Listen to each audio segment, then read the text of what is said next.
Simple tips to help fulfill your weight loss resolutions. Goals and resolutions. Yes, it's that time of the year again.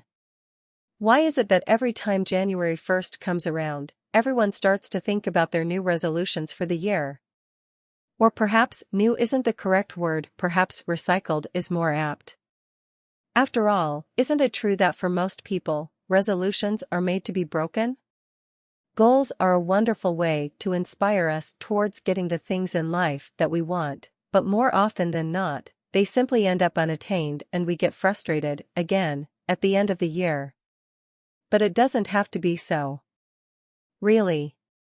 You can attain your goals or resolutions, but only if you know how to go about setting them up correctly in the first place. And I'll give you a few useful pointers to help you get started on the right track. Begin with the end in mind. What's the end result you want to achieve? Do you want to lose weight? Or do you want to drop one dress size instead? Get specific and be realistic. It's not enough to just say, I want to lose weight. How much do you want to lose exactly? By when? A better goal is to say, I want to lose 11 pounds in 3 months. And make sure your goal is realistic. If you want to drop 27 pounds, it's not realistic to say you want to do that within the next 7 days, not to mention that it's not healthy to do that. Or if you've been putting on the weight slowly over the last 10 years, it's not quite realistic to say you want to go back to your weight 10 years ago within a month. Break it down into smaller and easier baby steps. Let's say you want to lose 20 pounds. That seems like an insurmountable task, but it becomes easier to manage if you look at it as losing an average of 1 pound per week, over a course of 20 weeks. Now's that manageable? For you to lose a pound a week, you only need to create a calorie deficit of about 500 calories per day by controlling your diet and increasing your amount of exercises. Okay, now for the big secret, the missing key to achieving your goals. Write down your why, i.e., what are you doing this for? Most people skip this step, and it's a primary reason why they never seem to achieve their goals. It's absolutely critical for you to write down the reasons why you want to achieve each specific goal. For example, if the goal is to lose 20 pounds in 6 months, write down why you want to lose that weight. And here's another tip, make it personal and emotional. The more emotional the reason, the more likely you'll be driven towards the goal.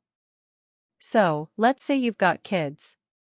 An example of a good reason why is, I know being overweight is a leading cause of many health problems. I will lose the 20 pounds and get healthier so that I will not be a burden to my children, and be able to stay healthy long enough to attend my daughter's wedding and be there to carry my grandchildren. Assuming all these things are important to you, of course. Smiley face. But I'm sure you get the picture.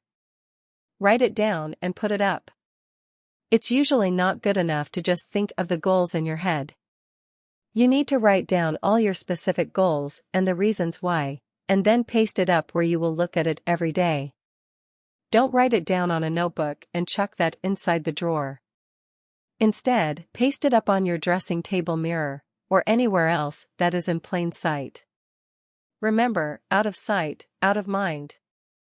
Do not be too ambitious. Aim for a loss of 1 to 2 pounds per week, at the max. Losing more than that amount is bad for you. And it'll most probably be caused by a loss of water and/or muscle, rather than your unwanted excess body fat.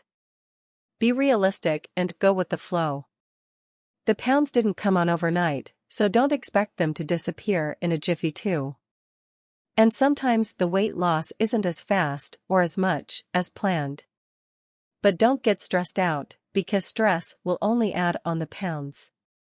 It's important that you don't think of the weight loss process as all or nothing. Instead, think of it as slowly but surely. The weight may go up a little sometimes, but if you stick to your plan, you'll still be delighted at the end of the year. Use these simple steps and make a positive difference to your life this year. Best of luck!